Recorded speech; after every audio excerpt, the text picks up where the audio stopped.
ఒక ఊళ్ళో నలుగురు మిత్రులు ఉండేవారు. వాళ్ళ పేర్లు రామారావు, రాజబాబు, నారాయణ, శేషు. నలుగురు హై స్కూల్ చదువు పూర్తి చేశారు. ఎస్ఎస్సి ఎగ్జామ్స్ అయిపోయాక ఒక హోటల్కి వెళ్ళి టీ బ్రేక్ఫాస్ట్ చేద్దామని నిర్ణయించుకున్నారు. ఆదివారం రోజు సైకిల్ మీద హోటల్కి చేరుకున్నారు. వాళ్ళు నలుగురు మాట్లాడుకోవడం మొదలుపెట్టారు. 40 ఏళ్ల తర్వాత మళ్ళీ ఇదే తేదీన అంటే ఏప్రిల్ 4న ఉదయం 10 గంటలకు ఈ హోటల్లో కలుద్దాం అన్నాడు రామారావు. ఎందుకలా? అన్ని సంవత్సరాలు కలుసుకోకుండా ఉండడం ఎందుకు?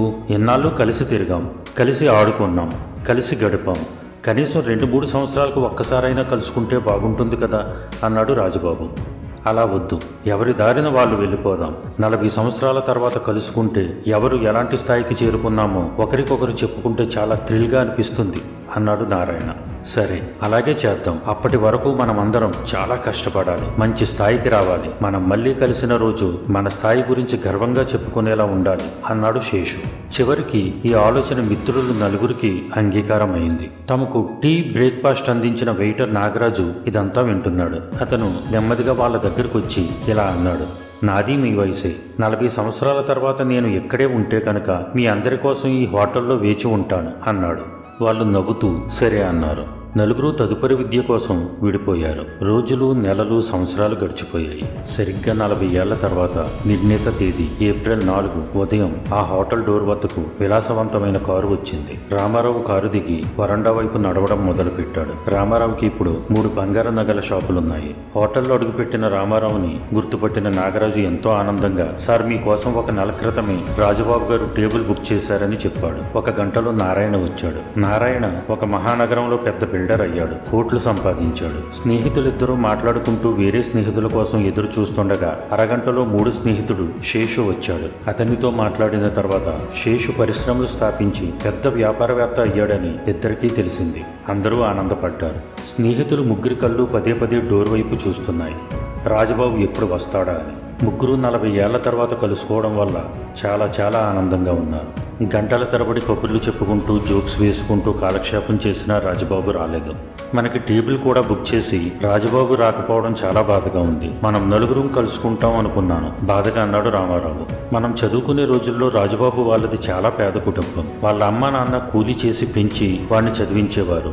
బహుశా తన జీవితంలో ఏమీ సాధించలేకపోయి ఉండొచ్చు. అందుకే మన మీదున్న ప్రేమతో మనల్ని మాత్రమే కలిపి మన మధ్య తను కలవడం ఇష్టం లేక రాకపోయి ఉండొచ్చు. గతాన్ని గుర్తు చేసుకుంటూ బాధగా అన్నాడు నారాయణ. మనం మధ్య మధ్యలో కలుస్తూ ఉండకపోవడం వల్ల పెద్ద తప్పే చేశాము. కలిసుంటే వాడికి ఏమైనా సహాయం చేసి ఉండేవాళ్ళం అన్నాడు శేషు. ఇక చేసేదేమీ లేక మిత్రులు ముగ్గురు బయలుదేరడానికి సిద్ధపడి తమ బిల్ ఎంతైందో అడిగారు. బిల్లు అడిగిన వెంటనే ఆన్లైన్లో బిల్లు కట్టేసినట్టు ముగ్గురికి సమాధానం వచ్చింది.